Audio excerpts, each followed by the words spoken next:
Est-ce que vous êtes vraiment prêt à mettre 300 €, 400 €, 500 €, 1000 € pour un aspirateur robot? Si vous n'avez pas ce budget, ne vous inquiétez pas, c'est pas pour autant que vous n'avez pas droit vous aussi à votre aspirateur robot. Donc vous allez savoir aujourd'hui si un aspirateur robot pas cher est vraiment efficace et si ça vaut vraiment le coup par rapport à un aspirateur beaucoup plus cher. Si vous aimez ce genre de vidéo, abonnez-vous, comme ça vous serez prévenu des nouvelles vidéos à venir. Et cliquez également sur le pouce en l'air, comme ça je verrai si vous êtes vraiment intéressé par ce type de vidéo. On va passer tout de suite au déballage pour l'unboxing le plus rapide du monde. Alors, je vous ai menti ou pas? C'est pas l'unboxing le plus rapide du monde? Alors, on va regarder tout de suite ce qu'on a dans le carton. Donc, on ne reçoit pas le carton comme ça, on le reçoit dans un autre carton marron, un surcarton en fait, qui le protège pendant le transport, ce qui fait que vous recevez un carton en parfait état. Donc ça, c'est bien si vous voulez l'offrir à quelqu'un, par exemple. Alors, qu'est-ce qu'on retrouve dans le carton? On retrouve évidemment le robot, une notice multilangue, on a la base de chargement, l'alimentation de la base de rechargement, une petite brossette pour nettoyer le filtre et différents capteurs, et la plaque de nettoyage avec sa lingette microfibre que vous allez pouvoir retirer pour aller la laver soit à la main, soit à la machine. Vous avez également deux brossettes latérales qui sont livrées avec le robot. Je les ai déjà installées ici. Vous avez des repères de couleurs. Ne vous trompez pas quand vous les mettez. C'est important de les mettre dans le bon sens. Je m'aperçois que je ne vous ai pas posé le robot dans le bon sens. La face avant, c'est celle que vous avez maintenant vers vous. Il est équipé d'une technologie laser ici. Ça lui permet de cartographier la pièce et de savoir toujours en permanence exactement où il est, puisque le laser permet de mesurer la distance très précisément au centimètre près entre le robot et les murs ou les obstacles. Ça, c'est la meilleure technologie de déplacement qu'on retrouve ici sur cet aspirateur d'entrée de gamme qui coûte vraiment pas cher. Je vous invite à aller voir le prix dans la description. C'est vraiment pas cher du tout. Lorsque vous le lancez pour la première fois, il va commencer par reconnaître l'intégralité de la surface à aspirer et donc créer la cartographie. Il la dessine au fur et à mesure grâce à son laser. Ensuite, grâce à son intelligence artificielle, il arrive à déterminer où sont les limites des pièces et commence son premier nettoyage. On peut alors le suivre en temps réel sur la carte et chaque zone aspirée est matérialisée par un trait blanc comme vous pouvez le voir sur la pièce en rouge en bas de la carte. Alors comme je ne l'avais pas rechargé avant de l'utiliser la première fois, il est arrivé en panne de batterie avant de finir la pièce en haut à gauche, la pièce verte. Il est donc retourné se charger et ne ressortira que quand la batterie aura atteint 80%. Ensuite, vous aurez bien évidemment la possibilité d'ajuster les limites entre les pièces et aussi de donner un nom à chaque pièce. Ensuite, à chaque nettoyage, il va toujours commencer par quitter sa base, évidemment. Ensuite, il se repère dans l'espace et commence toujours son nettoyage par faire l'intégralité des bords de la première pièce.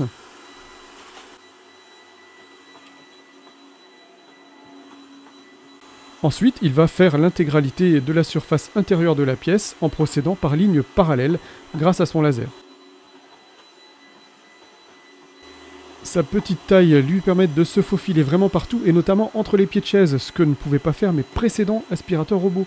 Et ça permet vraiment de nettoyer partout sans être obligé d'aller prendre les chaises une par une et de les mettre à l'envers sur la table.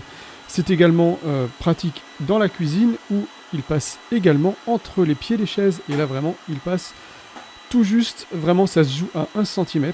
Et son laser combiné à sa détection de pare-choc lui permet de ne jamais rester coincé. Secotech, si vous ne connaissez pas cette marque, moi ça fait déjà 2 ans et demi que j'utilise un aspirateur robot de chez Secotech. C'est celui-ci que j'utilise, c'est le Konga 5490. Comme je vous disais, il a 2 ans et demi, il est encore en parfait état, il fonctionne encore parfaitement, j'ai aucun problème de batterie, aucun problème d'autonomie. Alors qu'est-ce qu'on a comme différence entre le 5490 ici à votre droite et le Konga Eternal Pet ici à votre gauche? Et bien déjà vous voyez que celui-ci, il est plus petit au niveau diamètre, ça n'a que des avantages. Et notamment comme avantage, en plus de passer entre les pieds des chaises, eh bien, il va pouvoir passer dans des endroits qui, jusqu'à maintenant, étaient inaccessibles pour mes aspirateurs robots parce qu'ils étaient beaucoup trop larges. Donc là, on voit le Konga Pet Eternal et maintenant le Secotech 5490 qui est un modèle plus haut de gamme. Et donc vous voyez que lui, il est trop large et ne peut donc pas passer. La brosse d'aspiration principale, elle est un peu moins large sur le petit modèle et c'est normal. Est-ce que ça aspire moins bien? Non, pas du tout. Ça aspire exactement de la même façon. Il y a le même type de brosse sur les deux modèles, une brosse avec lamelle caoutchouc et c'est ce qui pour moi est le plus efficace à la fois sur sol dur, sur moquette et surtout pour éviter que les cheveux s'en mêlent autour. Et c'est pour ça que ça, c'est un modèle animaux parce que vous avez ces fameuses brosses caoutchouc qui empêchent les poils de s'enrouler autour et qui sont très difficiles ensuite à enlever. Sur ce modèle que j'utilise depuis 2 ans et demi, j'avais plusieurs types de brosses et c'est finalement que celle-là que j'utilise. Donc c'est ce qui va différencier un appareil haut de gamme d'un appareil plutôt bas de gamme. Vous n'avez effectivement qu'une seule brosse. Mais comme je vous l'ai dit, au final, on ne se sert plus que d'une seule. Et c'est pour ça que j'ai choisi celui-ci pour le test d'aujourd'hui, parce qu'il est équipé de cette brosse-là. Cette brosse que je sais très efficace sur tous les types de sols. Au niveau des capteurs, c'est similaire à ce qu'on trouve sur les appareils haut de gamme. Vous avez des capteurs de vide ici, sur les côtés et sur le devant. Vous en avez 3 sur ce modèle. Parfois, il y en a plus sur les aspirateurs robots. Je n'ai toujours eu que des robots avec 3 capteurs sur l'avant. J'ai jamais eu de chute au niveau de mon escalier. Alors même si ça peut faire un peu peur, qu'on a l'impression qu'il va tomber dans l'escalier, maintenant il s'arrête exactement où il faut, et il arrive notamment à nettoyer tout le haut de la marche correctement, jusqu'au bord, jusqu'à dépasser légèrement, mais il ne met jamais une roue en dehors du sol. Alors le seul capteur qui pourrait lui manquer, c'est ici sur son côté droit. Ce serait un capteur de suivi de mur, puisque en fait, il ne va suivre les murs que par rapport à son laser. En fait, il mesure la distance par rapport au mur quand il suit les murs pour les longer au plus près. Et bien, de temps en temps, quand vous avez une plainte un peu épaisse, le robot va essayer de se rapprocher de la plainte, il va toucher ici son pare-choc qui a des capteurs, et donc il va s'éloigner un petit peu de la plainte pour revenir après longer la plainte. C'est le seul inconvénient qu'on peut avoir sur un robot qui n'a pas de capteur ici latéral. Le bac à poussière se trouve à l'arrière de l'appareil. Voilà, on a ici un filtre avec une micro-grille qui empêche les poussières d'aller salir le filtre EPA qui se trouve à l'intérieur. On a un pré-filtre, puis le filtre EPA. Ce bac à poussière contient également le réservoir d'eau pour aller laver les sols. On va regarder ce qu'il a ramassé. Donc il est aspiré pendant 1 heure. Pour vider le réservoir, c'est très simple, il suffit d'ouvrir le réservoir ici, de le basculer. Vous voyez qu'il y a pas mal de poussière dedans.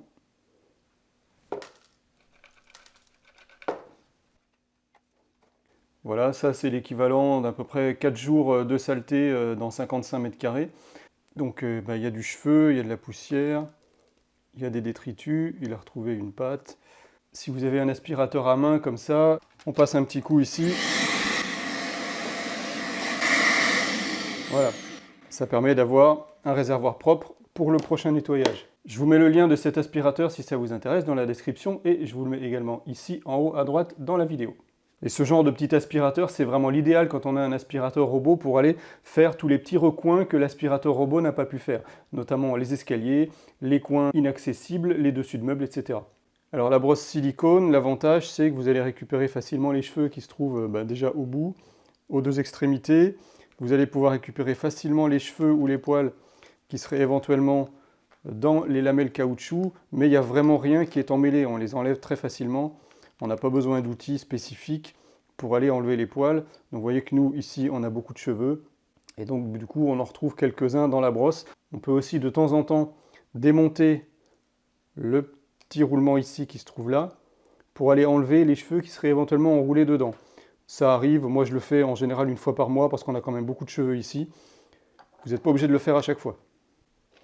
Une fois que l'entretien brosse est terminé, on fait ça, on vérifie que les capteurs sont propres. Éventuellement, on passe un petit peu le doigt ou un petit coup d'aspirateur. On vérifie que la roulette ici tourne convenablement. On enlève les brosses latérales pour enlever les 2-3 cheveux qui auraient pu se mettre autour. Voilà, celle-là, elle n'en a pas. Et c'est tout ce qu'il y a à faire pour l'entretien. Vous pouvez le remettre à charger et il sera prêt pour la prochaine utilisation.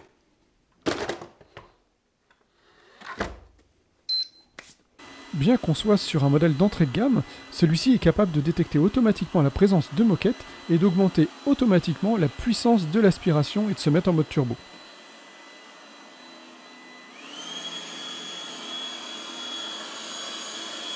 Évidemment, quand il quitte une pièce en moquette, il repasse automatiquement en mode normal.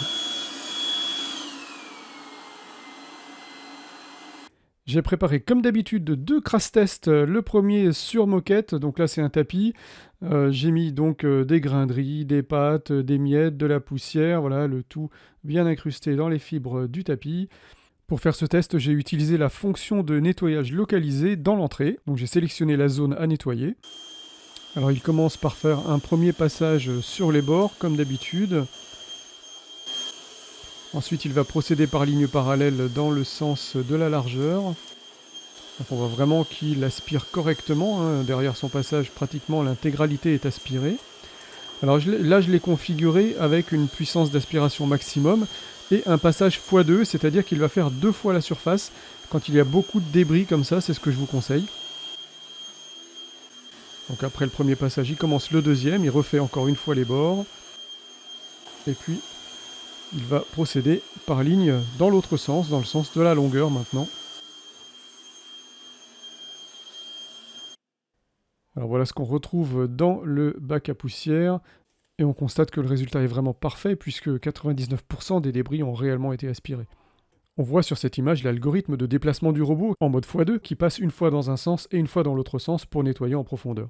Même chose maintenant sur sol dur, on va voir comment il se débrouille. J'ai remis exactement la même quantité de saleté. Donc là pareil, il va commencer par faire les bords. J'ai toujours mis puissance d'aspiration maximum et un passage x2. Donc là on est dans son premier passage. Ensuite il continue par ligne dans la largeur. Donc on voit déjà qu'au premier passage, il enlève vraiment presque la totalité de ce qu'il y a sur le sol. Les brosses latérales arrivent quand même à projeter certains débris, mais il finit quand même par les récupérer, et d'où l'intérêt de faire 2 passages.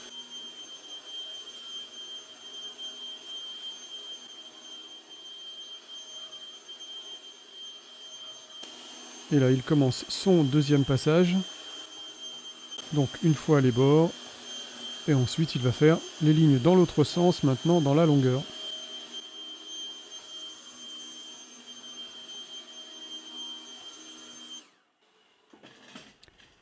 Et voilà, le résultat, là aussi, est quasi parfait. Il reste quelques grains de riz, mais la majorité des débris a été aspirée. J'ai également testé la fonction lavage, et ce qui est très bien avec ce modèle, c'est qu'il fait des mouvements d'avant en arrière. Quand il est en fonction lavage, ça lui permet de frotter 4 fois au même endroit. Contrairement à certains autres modèles de robots qui se contentent de passer une seule fois. Lui, il va vraiment gratter le sol du coup avec sa lingette à l'arrière, sa lingette humide, puisqu'il est un réservoir d'eau. Et donc ça nettoiera un petit peu mieux le sol et notamment les taches qui seraient incrustées. Alors évidemment à ce prix-là on est sur une lingette non vibrante mais on a quand même un résultat tout à fait acceptable. Après le nettoyage de la cuisine, je vais vous montrer l'état de la lingette. Preuve qu'il a quand même vraiment nettoyé toute la saleté qui se trouvait au sol et qui finalement n'était pas forcément visible. Quand il a terminé son nettoyage, ou alors s'il a besoin de recharger sa batterie en cours de nettoyage, il retourne automatiquement sur sa base de charge. Je n'ai vraiment constaté aucune différence dans la qualité du nettoyage avec ce petit Konga Eternal Pet qu'avec tous les autres aspirateurs que j'ai testés précédemment. Il aspire pour moi aussi bien que ce soit les sols durs et les moquettes. Vous avez l'application qui vous permet de faire presque les mêmes choses que ce que vous pouvez faire avec un aspirateur haut de gamme. Bien entendu, il n'a pas la détection visuelle des objets, mais ça, seuls les aspirateurs très haut de gamme le possèdent, et malgré tout, on peut vraiment s'en passer. Alors si vous avez un budget très limité, n'hésitez pas à acheter ce type d'appareil. C'est pas parce que c'est pas cher que ça fonctionne pas, c'est juste parce que certaines concessions ont été faites au niveau de la taille du bac à poussière, au niveau de la taille de l'aspirateur en lui-même. Évidemment, plus c'est petit, moins il y a de matière, donc moins vous avez de choses à acheter. Vous achetez moins de plastique, vous achetez une batterie un petit peu plus petite. Malgré tout, l'autonomie est parfaite. Sur ma maison, j'ai pas de problème d'autonomie avec celui-ci. J'arrive encore à 50% de batterie quand il a terminé de faire les 55 mètres carrés.